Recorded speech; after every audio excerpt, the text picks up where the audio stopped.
শাহরুখ নাকি? এটা চেনা চেনা লাগছে, ইউটিউবে ভিডিও বানায়। হ্যাঁ, শাহরুখই তো। শাহরুখ,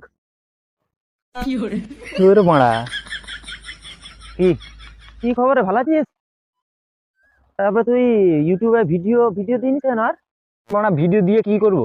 কেন? কেন মানে ভিডিও বানা 6 মাস দিয়ে আমি ভিডিও বানাচ্ছি, ভাইরালই হয়নি। ভিডিওটা দিয়ে আমি করবো কি বল?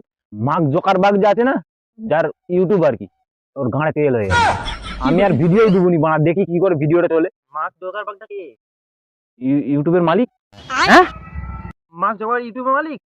ও তো ফেসবুকের মালিক। যে ইউটিউবের মালিক তার ঘাড়ে তেল হয়ে গেছে। আচ্ছা আচ্ছা আচ্ছা, আমি তো ভেবে নিয়েছি ইউটিউবে আমি আর ভিডিওই দিবনি। গান বাজারি পেয়েছে নাকি ইউটিউব বলা? अच्छा ভেবেছিস ইউটিউবে আমি পুরো বন্ধ। ठीक है। মার্ক জোকারবার্গের দেখতে পেলে গানকে ভেঙে দিত। তোর সামনে নাম্বার আছে ওর? না, আমার কাছে তো নাম্বার নেই।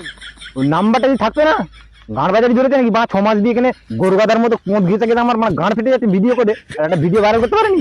মার্ক জোকারবার্গ নয় বলছি, ও ইউটিউবের মালিক। যেই হোক, গানকে ভেঙে দেবো আমি। তোকে বলছি, 4 জনকে বললে কথাটা ভাইরাল হয়ে যাবে। আমি অন্য প্ল্যাটফর্ম ধরে নিয়েছি, বুঝতে পারলি তো? ইউটিউবে আমি আর কাজ করবো না, ठीक है। পেরেশান হয়ে গেছে।